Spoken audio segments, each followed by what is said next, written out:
Dear students, this is Vishal Arya, founder of Rotation Online Learning Platform. Welcome to my YouTube channel. Last week जो है थोड़ा कुछ personal health issues की वजह से videos नहीं डाल पाया, बट इस वीक में पिछले वीक की भी कसर अपन पूरी कर लेंगे।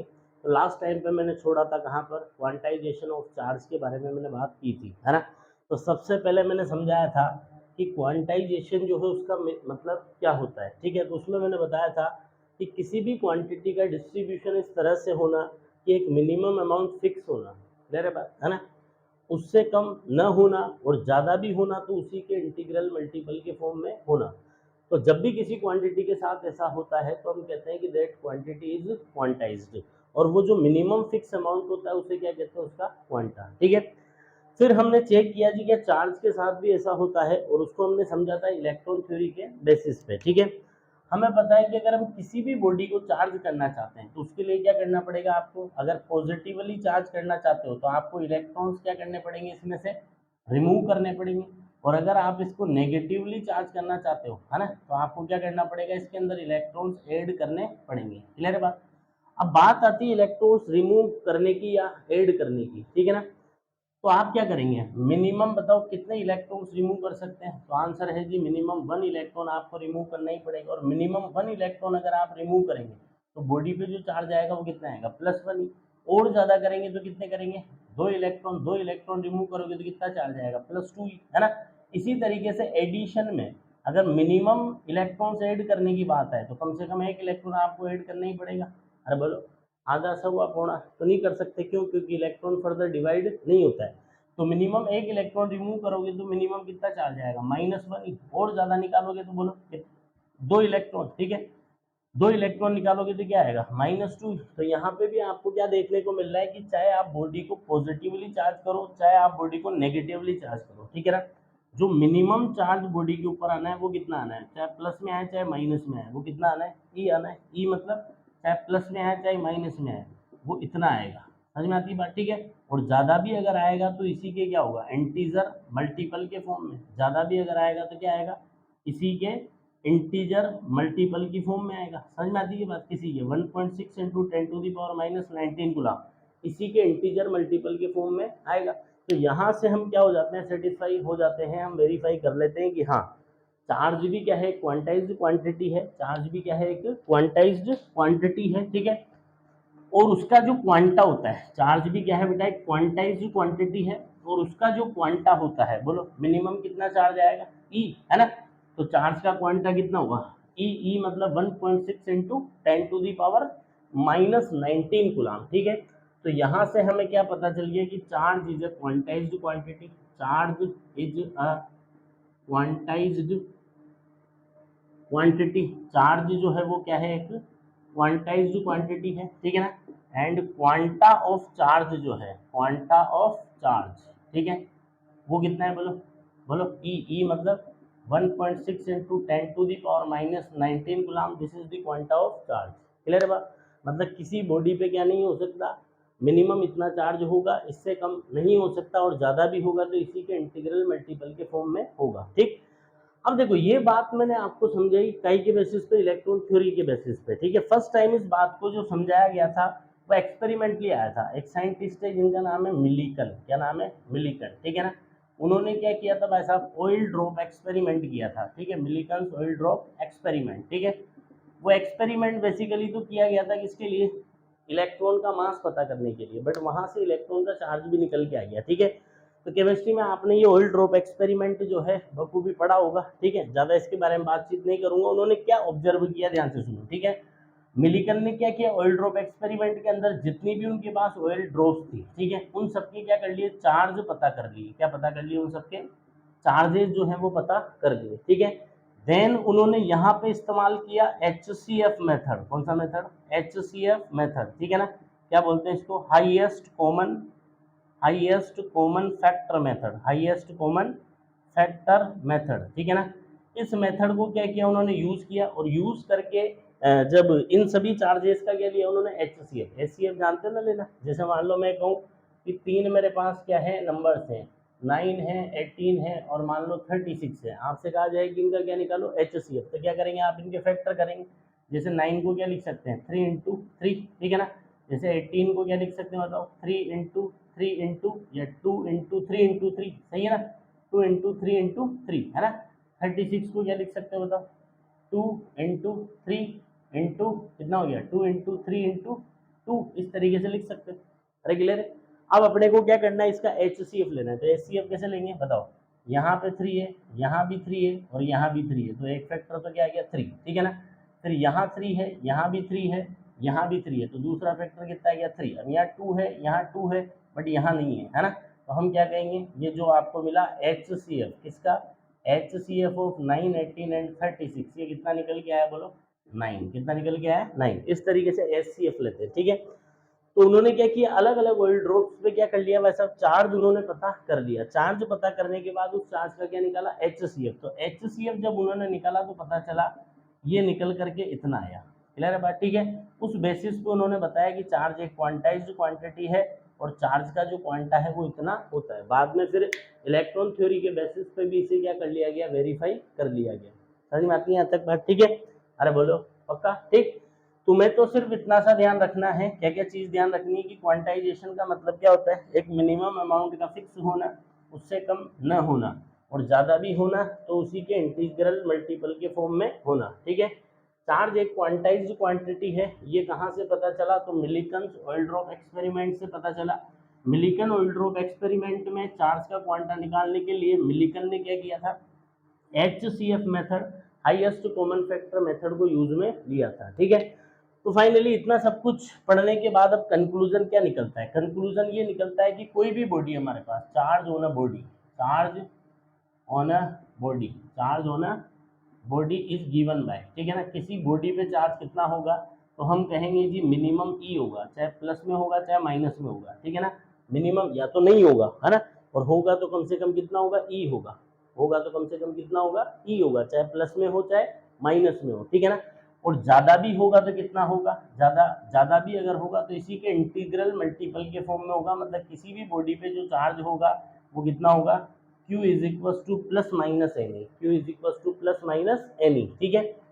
यहाँ n की अपन बात करें तो n क्या है, तो हम कहेंगे n जो है इसे आप कह सकते हो नंबर ऑफ इलेक्ट्रॉन्स ट्रांसफर्ड, क्या बोल सकते हो, नंबर ऑफ इलेक्ट्रॉन्स ट्रांसफर्ड। भाई बॉडी को चार्ज करने के लिए अपन ने क्या किए होंगे, इलेक्ट्रॉन ट्रांसफर किए होंगे ना, तो जितने इलेक्ट्रॉन ट्रांसफर किए वो, ठीक है ना, और आधे पौन सवा इस तरीके से इलेक्ट्रॉन नहीं निकाल सकते। इसका मतलब ये जो n है ये हमारा किसे बिलोंग करता है, इंटीजर को। मतलब n की वैल्यू या तो 0 होगी, मतलब या तो आप एक भी इलेक्ट्रॉन मत निकालो या मत ऐड करो, या फिर 1 होगा, या तो एक निकाल सकते हो या जोड़ सकते हो, ठीक है ना। और ज्यादा 2 3 4 इस तरीके से n हमारे पास क्या होगा जी, इंटीजर होगा। क्लियर है बात, ठीक है। ध्यान रखिएगा, अब इस फॉर्मूले को पकड़ लीजिए और इस फॉर्मूले के ऊपर जितने भी क्वेश्चंस बनते हैं उनके बारे में अपन बातचीत करते हैं। समझ में आती है बात, ठीक है। चलिए तो खेल शुरू करते हैं, है ना। अपन बात करते हैं इस फॉर्मूले के ऊपर किस किस टाइप के क्वेश्चंस बनते हैं, ठीक है। तो ये जो फॉर्मूला है हमारे पास Q is equal to plus minus N, ठीक है ना। इसके ऊपर 3 टाइप के क्वेश्चन हमारे पास बनते हैं, ठीक है। सबसे पहले जो टाइप का क्वेश्चन हमारे पास बनेगा उसमें क्या होगा, आपको n गिवन होगा, n क्या होगा जी, गिवन होगा। मतलब आपको बता दिया जाएगा कितने इलेक्ट्रॉन्स का ट्रांजेक्शन हुआ, ठीक है ना। और आपसे क्या पूछ लिया जाएगा, चार्ज। बोला मैंने इतने इलेक्ट्रॉन्स का ट्रांजेक्शन कर दिया, बताओ बॉडी कितना चार्ज शो करेगी, ठीक है। अगला होगा जिसमें आपको क्या दे दिया जाएगा, क्यू गिवन होगा। क्यू गिवन होने का मतलब आपको ये कहा जाएगा, बोला जी मुझे इतने चार्ज से किसी बॉडी को चार्ज करना है, बताओ क्या करूं, क्या करूं का मतलब कितने इलेक्ट्रॉन्स ट्रांसफर करूं। क्लियर है बात, ठीक है। अगला हमारे पास क्वेश्चन होगा क्यू जो है किसी बॉडी पर, ठीक है ना, वो पॉसिबल होगा या नहीं होगा। मतलब आपको कोई चार्ज दे दिया जाएगा और क्वेश्चन कहा जाएगा बताओ क्या इस तरह का चार्ज कोई बॉडी शो कर सकती है क्या, इस तरह का कोई चार्ज बॉडी शो कर सकती है क्या। तो सिंपल सी बात है, आप क्या करोगे, इस क्यू के रेस्पॉन्डिंग, इस क्यू के कोरेस्पॉन्डिंग एन की वैल्यू निकालोगे, ठीक है ना। कैसे निकालोगे, N is equal to Q by. अगर ये इंटीजर आता है, इंटीजर मतलब बिना डेसिमल वाला आता है, ठीक है, तो हम कहेंगे पॉसिबल है। और अगर ये n क्या नहीं होता है, इंटीजर नहीं आता है, अगर ये n इंटीजर नहीं आता है तो हम क्या कहेंगे कि इस तरह का चार्ज बॉडी पे पॉसिबल नहीं हो सकता, इस तरह के चार्ज को बॉडी नहीं रख सकती। क्लियर है बात। तो कोई भी बॉडी किस चार्ज को रख सकती है, उसी चार्ज को रख सकती है जो E का इंटीजर मल्टीपल होगा। समझ में आती है यहाँ तक, ठीक है। तो आइए अब अपन क्या करते हैं, इस फॉर्मूले के ऊपर जितने भी क्वेश्चंस बनते हैं उनके बारे में अपन बातचीत करते हैं वन बाई वन। क्लियर है बात? ठीक है, तो आप क्या कर लीजिए, मैं सामने स्क्रीन पे जो है क्वेश्चंस लिख देता हूँ, आप अपनी स्क्रीन को क्या कर लीजिए, पॉज कर लीजिए, और जितने भी क्वेश्चन मैं लिख रहा हूँ पहले उन क्वेश्चंस को नोट कर लीजिए, एक एक करके अपन क्या करते हैं, उनका सॉल्यूशन करते हैं। समझ में आती है बात? ठीक है, चलिए नोट कर लीजिए।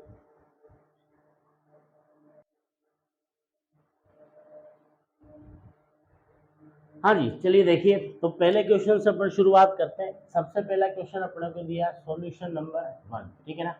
क्या दिया जी इसमें, find number of electrons in 1 coulomb charge, या फिर आगे कहा गया how to charge a body by 1 coulomb charge. ठीक है, तो इसमें क्या दे दिया आपको, चार्ज दे दिया, क्यू कितना दे दिया जी, 1 कूलम। ठीक है, और क्या पूछ लिया कि इसमें नंबर ऑफ इलेक्ट्रॉन्स बताइए, क्या बताइए, नंबर ऑफ इलेक्ट्रॉन्स बताइए। हाँ जी बोलिए, फॉर्मूला क्या होता है, Q is equal to N E, तो यहाँ से n इज इक्वल टू कितना आ जाएगा, Q बाई ई। ठीक है, बोलो Q की वैल्यू कितनी है, 1 कूलम, और E कितना होता है 1.6 इंटू 10⁻⁻19 कूलम।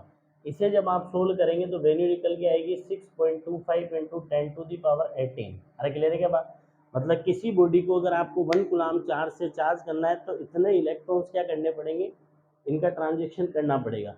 अगर पॉजिटिवली चार्ज करना चाहते हैं तो इतने इलेक्ट्रॉन रिमूव करने पड़ेंगे, और नेगेटिवली चार्ज करना चाहते हैं तो इतने इलेक्ट्रॉन ऐड करने पड़ेंगे। ठीक है, और ये एक स्टैंडर्ड क्वेश्चन है, इसे आप डायरेक्ट भी ध्यान रख सकते हैं कि 1 कूलम चार्ज में कितने नंबर ऑफ इलेक्ट्रॉन्स होते हैं, तो सीधा ध्यान रखें 6.25 इंटू 10⁻18 कूलम। आई होप समझ में आया होगा। ठीक है, चलिए शुरू करते हैं सॉल्यूशन नंबर 2। देखिए इसमें कहा कि Q is equal to 16 microcoulomb, आपको चार्ज दे दिया कितना, 16 माइक्रोकूलम, मतलब 16 इंटू 10⁻⁻6, माइक्रो मतलब क्या होता है 10⁻⁻6। ठीक है, और क्या पूछा बताओ, n फाइंड करो, तो अगेन क्या कहेंगे, बोलिए Q इज इक्वल टू क्या होता है, n, है ना, तो n इज इक्वल टू कितना होगा, Q बाई ई, है ना। Q कितना है बोलो, 16 इंटू 10⁻⁻6 कूलम, और E कितना है 1.6 इंटू 10⁻⁻19 कूलम। ठीक है, तो सोल्व कर लेते हैं, इसको ऊपर लगा दो, यहाँ से कैंसिल हो गया। ठीक है ना, 19 -19 ऊपर जाके 19 हो जाएगा, 19 और 10 20, 20 में से 6 माइनस करोगे तो कितना आएगा 10⁻14 इलेक्ट्रॉन्स। क्लियर है बात, है ना। मतलब अगर किसी बॉडी पे इतना चार्ज है, अगर प्लस में है तो इसका मतलब इतने इलेक्ट्रॉन रिमूव किए गए, और माइनस में है तो इसका मतलब इतने इलेक्ट्रॉन ऐड किए गए। समझ में आती बात? ठीक है, देखिए सॉल्यूशन नंबर 3 की बात करते हैं, है ना। तो सॉल्यूशन नंबर 3 भी कुछ इसी तरीके से, इसमें आपको चार्ज दिया हुआ है। ठीक है ना, नैनो का मतलब कितना होता है 3.5 इंटू नैनो का मतलब -9, और आपसे क्या पूछा गया, n पूछा गया, तो again Q is equal to क्या, n ही, तो n इज इक्वल टू कितना, Q बाई ई, है ना। Q की जगह कितना 3.5 इंटू 10⁻⁻9, और बोलिए E की जगह 1.6 इंटू 10⁻⁻19। ठीक है, सोल्व कर लीजिएगा, जो भी आंसर आए वो देख लेना। समझ में आती है यहाँ तक बात? अरे बोलो यार, क्लियर है? ठीक है, चलिए अब आते हैं अपन सॉल्यूशन नंबर 4 की बात करते हैं। ठीक, तो सॉल्यूशन नंबर 4 में क्या किया आपको, आपको बताया गया कि जो है if 1 million electrons are removed from a body. ठीक है ना, तो सॉल्यूशन नंबर 4 में आपको क्या दे दिया उसने, n दे दिया, कितना 1 मिलियन इलेक्ट्रॉन्स, 1 मिलियन इलेक्ट्रॉन्स। ठीक है ना, और ये क्या किए गए, रिमूव किए गए, क्या किए गए, रिमूव। ठीक है ना, तो 1 मिलियन का मतलब होता है कितना, 1 मिलियन का मतलब होता है 10⁵। अरे क्लियर है क्या, मतलब इतने इलेक्ट्रॉन रिमूव किए गए। तो बताओ बॉडी पे चार्ज कैसा आएगा, तो बताइए Q इज इक्वल टू क्या होता है, एनी, बोलो प्लस या माइनस, क्योंकि इलेक्ट्रॉन क्या किए गए, रिमूव किए गए, इसलिए कौन सा साइन आएगा, प्लस। ठीक है ना, तो बोलिए कितना, प्लस, और n की जगह पे कितना 10⁵, और E की जगह 1.6 इंटू 10⁻⁻19 कूलम। सोल्व करने पे कितना आएगा, प्लस 1.6 इंटू 10⁻⁻14 कूलम।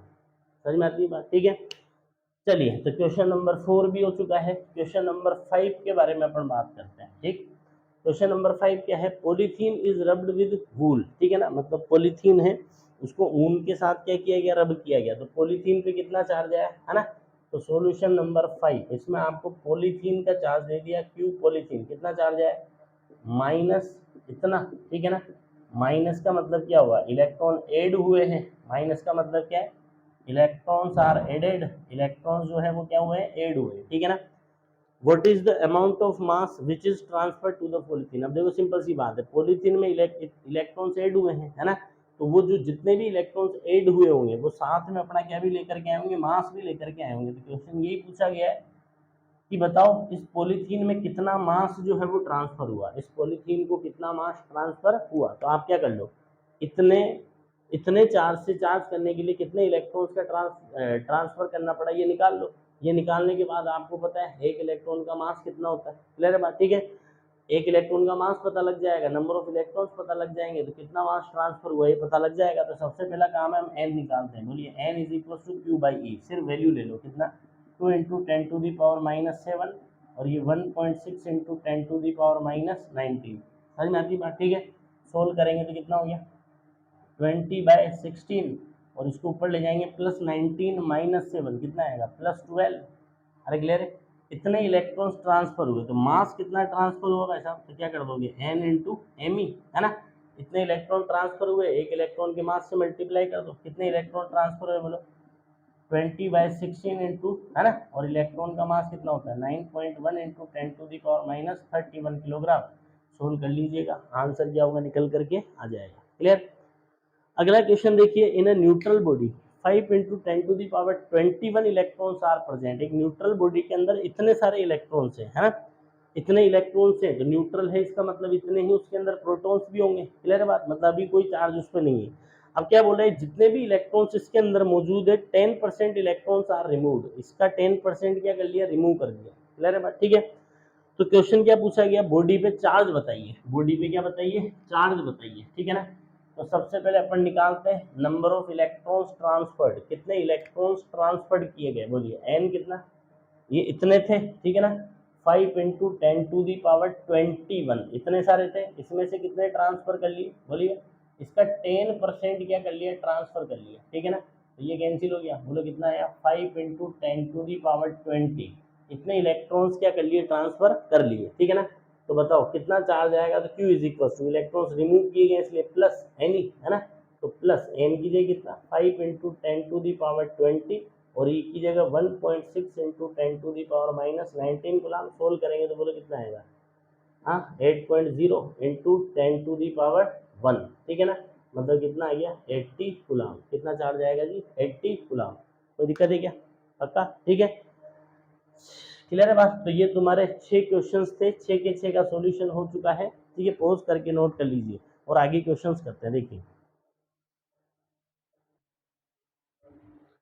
देखिए अब जो क्वेश्चन अपने पास है वो ये है कि बताओ क्या बॉडी इनमें से कौन सा चार्ज जो है वो शो कर सकती है, ठीक है। क्या ना बॉडी है वो चार्ज ऑफ, इनमें से कौन सा चार्ज रख सकती है और कौन सा नहीं रख सकती है, मतलब किसी बॉडी पे इनमें से कौन सा चार्ज पॉसिबल है और कौन सा चार्ज पॉसिबल नहीं है। तो आप क्या करो, क्या बताया था मैंने, जो भी क्या होगा ई का इंटीजर मल्टीपल होगा, मतलब जिसके लिए एन की वैल्यू क्या निकल के आएगी इंटीजर वो पॉसिबल है और जिसके लिए नहीं निकल करके आएगी वो पॉसिबल नहीं है। तो आइए सबके लिए एन चेक करते हैं। बोलिए एन कितना होता है क्यू बाई ई, ठीक है ना। तो यहाँ क्यू बोलिए कितना 3.5 ई और नीचे भी कितना ई, तो ई से ई कैंसिल हो गया, कितना है 3.5।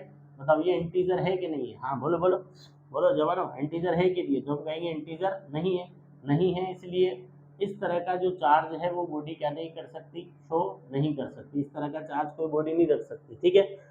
हाँ नेक्स्ट चेक करते हैं क्या ये पॉसिबल है। तो N is equal to same Q by E, बोलिए क्यू कितना है 102 ई बाई ई, ई से ई क्या हो गया कैंसिल, कितना है 102। बोलिए जवानों इंटीजर है कि नहीं है, तो हम कहेंगे हाँ इंटीजर है, और अगर इंटीजर है तो इस तरह का चार्ज बॉडी जो है वो रख सकती है, शो कर सकती है, ठीक है। नेक्स्ट देखिए, अब इसके लिए अपन क्या करते हैं, एन की वैल्यू निकालते हैं। बोलो एन इज इक्वल टू क्या होगा क्यू बाई ई, क्यू कितना है 0.32 into ten to the power -18 coulomb और ई की value 1.6 into ten to the power -19 coulomb, clear है क्या बात, ठीक है। तो यहाँ से पॉइंट हटा के तो एक जीरो ऊपर लगा दो और यहाँ से पॉइंट हटा करके क्या कर दो, दो जीरो नीचे लगा दो, इससे कितने टाइम 2 टाइम्स, ठीक है ना।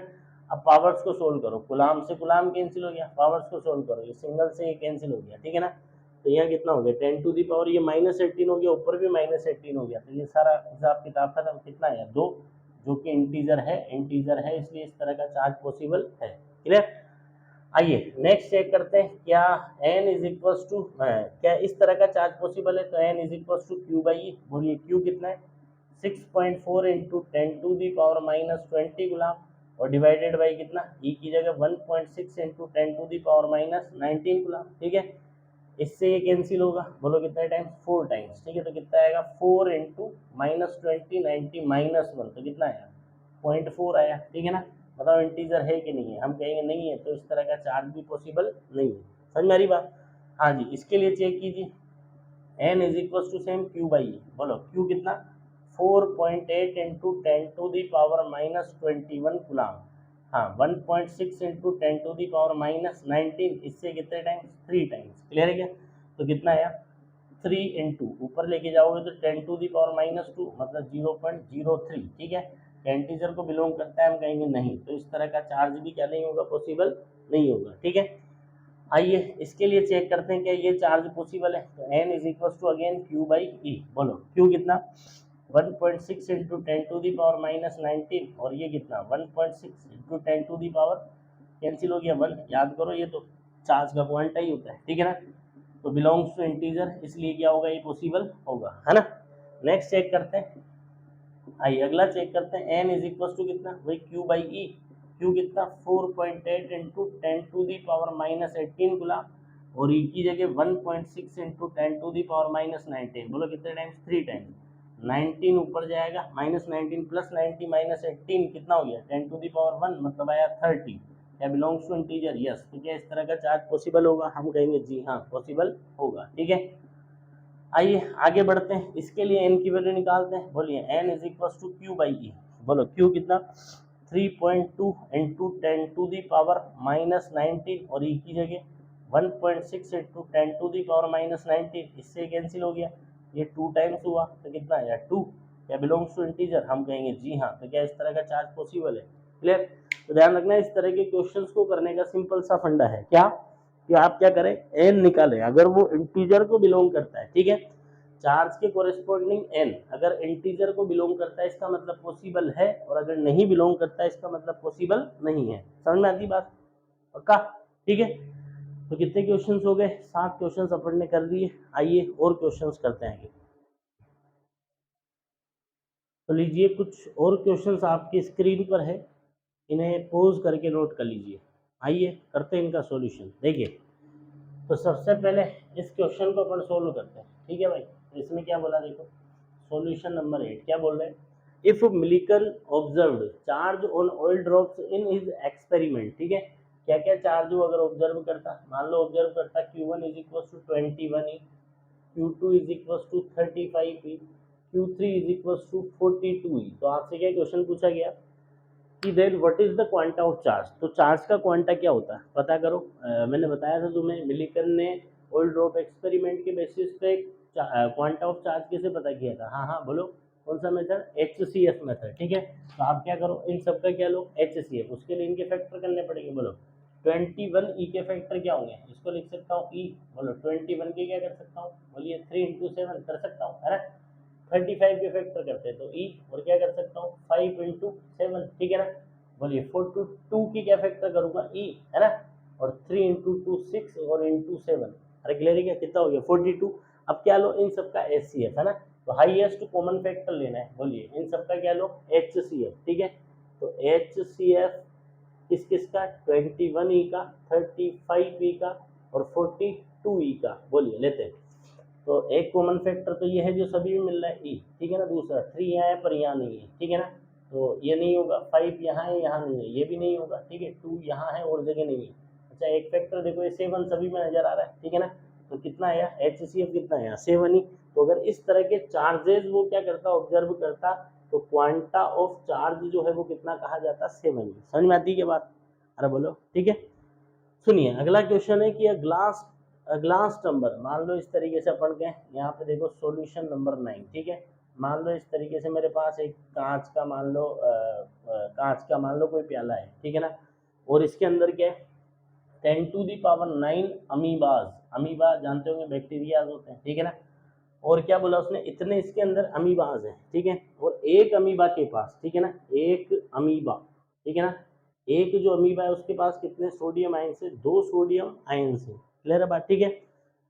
अरे क्लियर है क्या बात। इतने सोडियम आयंस है, तो बताओ इतने अमीबास के पास कितने सोडियम आयंस होंगे, तो हम कहेंगे इतने जो अमीबास हैं उनके पास कितने सोडियम आयन होंगे, मल्टीप्लाई कर दो इसको, ठीक है ना। एक के पास कितने हैं 2 सोडियम आयन, तो 10 टू दी पावर 9 के पास इतने होंगे, तो अपने को पता करना है कि चार्ज कितना होगा। क्लियर है क्या? अरे बोलो, है ना। अब बताओ एक सोडियम आयन पे कितना चार्ज होता है, हाँ बोलिए बोलिए, निकालना सिखाया था ना, क्या करोगे, ये जो इसका ऑक्सीडेशन नंबर है इसको ई से मल्टीप्लाई करोगे तो कितना है बोलो, +1 इंटू ई और into 10 to the power 9, solve करो कितना आएगा, 2 into 1.6 into 10 to the power -19 coulomb into 10 to the power 9, तो कितना हो गया 3.2 into 10 to the power -10 coulomb, जिसे आप क्या भी लिख सकते हो 0.32 into 10 to the power -9 coulomb, जिसे आप बोल सकते हो 0.32 नैनो कूलम। अरे समझ में आ रही क्या बात, पक्का, ठीक, क्लियर है। तो ये वाला भी हो गया, ये वाला भी हो गया। अगला क्वेश्चन हमारे पास आता है 10 टू दी पावर, क्या बोला, 10 to the power 12 alpha particles, you know alpha particle बताया था मैंने, क्या होता है अल्फा पार्टिकल, हाँ बोलिए, जो हीलियम का जो न्यूक्लियस होता है उसी को क्या बोलते हैं अल्फा पार्टिकल, ठीक है। तो सबसे पहली बात, अल्फा पार्टिकल का मतलब क्या हुआ 2He4, 2He4 का मतलब एक अल्फा पार्टिकल का चार्ज कितना हुआ प्लस का 2E, याद है ना।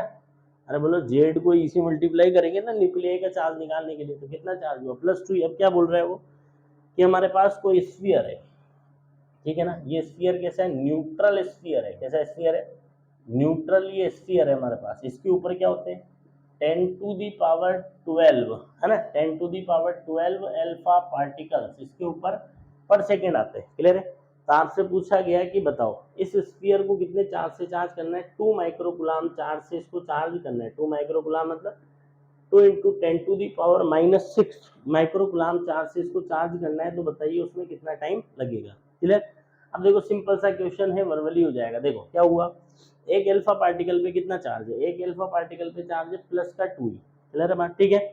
पर सेकंड कितने आते हैं, पर सेकंड 10 टू दी पावर 12 आते हैं, मतलब पर सेकंड क्या होता है इस स्फीयर पे इतना चार्ज आता है। क्लियर है। तो आपसे पूछा इतना चार्ज आने में कितना टाइम लगेगा, तो मैं मान लेता हूँ टी टाइम लगेगा, तो एक सेकंड में इतना चार्ज आता है तो टी में कितना आएगा इतना।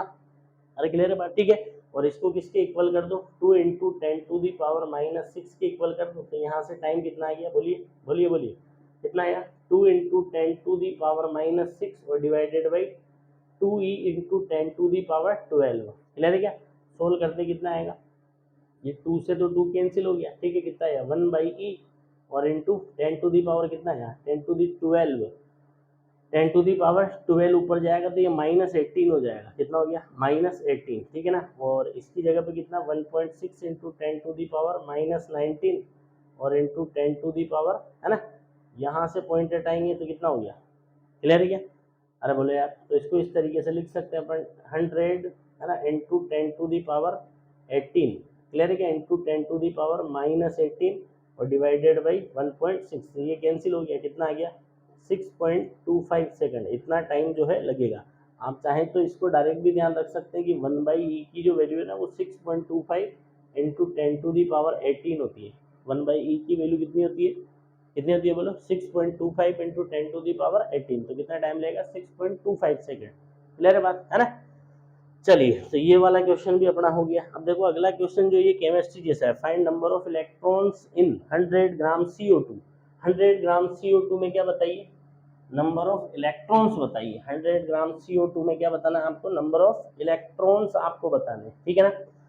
तो आइए बताते हैं। देखो सबसे पहली चीज CO2, CO2 का मतलब क्या हो गया, एक कार्बन और 2 ऑक्सीजन। क्लियर है क्या बात, बोलिए इसका एटॉमिक नंबर कितना होता है, यहाँ से इसका एटॉमिक नंबर अपन लिखें तो इसका एटॉमिक नंबर 6, इसका 8, है ना, और इसका भी 8, ठीक है। तो जनरल सिचुएशन में क्या होगा, जब न्यूट्रल रहेगा तब जितने जितने, हाँ बोलो क्या, जितने इसके पास क्या होंगे, जितने जो इसका एटॉमिक नंबर है उतने ही प्रोटॉन और उतने इलेक्ट्रॉन होंगे, ठीक है। तो यहाँ पर अपन लिख लेते हैं नंबर ऑफ इलेक्ट्रॉन्स कितने हैं, तो इसके पास कितने 6, इसके पास 8, इसके पास 8, तो टोटल एक CO2 मोलिक्यूल के पास कितने इलेक्ट्रॉन्स होंगे, बोलिए 8 8 16 और 6, हाँ बोलो 16 और 6 22, ठीक है। अरे क्लियर है क्या, तो एक CO2 मोलिक्यूल के पास इतने इलेक्ट्रॉन्स हैं, तो आप अगर ये पता कर लें कि 100 ग्राम में कितने CO2 मोलिक्यूल्स हैं, क्लियर है, तो उसके लिए सबसे पहले क्या करें, नंबर ऑफ मोल्स पता करें, number of moles in 100 gram CO2 in 100 gram CO2 कैसे निकालते हैं बोलो? हाँ बोलो, अमाउंट इन ग्राम कैसे लिखोगे? अमाउंट इन ग्राम और डिवाइडेड बाई क्या करते हैं? Molecular weight. मोल निकालने का तरीका ये होता है ना, मोलिकुलर वेट। बोलिए अमाउंट इन ग्राम कितना दिया? 100 ग्राम। मोलिकुलर वेट निकालिए इसका, CO2 का कितना होता है? इसका कितना होगा? इसका होगा 12, इसका 16, इसका 16, 16 16 32 और 12 कितना हो गया? 44। इससे डिवाइड कर दिए। क्लियर है? अब आप क्या पता कर लो? Number of CO2 molecules. Number of क्या पता कर लो? CO2 मोलिक्यूल्स, है ना? अरे बोलो तो कैसे पता करोगे? मोल को कहीं से मल्टीप्लाई कर दो, मोल को मल्टीप्लाई कर दो अवोगाद्रो नंबर से। क्लियर है बात, है ना? तो इतने 100 ग्राम के अंदर टोटल इतने CO2 मोलिक्यूल्स हैं। एक मोलिक्यूल कितने कंटेन करता है? 12। तो number of electrons, number of electrons in 100 gram CO2, 100 gram CO2 में कितने इलेक्ट्रॉन्स होंगे? तो एक मोलिक्यूल में इतने होते हैं, इतने मोलिक्यूल है, तो इसको कैसे मल्टीप्लाई कर दीजिए जी? हाँ जी, कैसे मल्टीप्लाई कर दो? 22 से इसको मल्टीप्लाई कर दो, 2 टाइम्स, ये इससे जाएगा 50 टाइम्स, तो आंसर कितना आया? 50 Na, है ना? और Na कितना होता है? 6.023 10⁻23। इतने इलेक्ट्रॉन्स 100 ग्राम CO2 के अंदर होंगे। क्लियर है बात? ठीक है। आई होप आपको ये सारी बातें क्या होगी समझ में आ गई होगी। ठीक है ना? This is all about quantization of charge. This is all about quantization of charge. ठीक,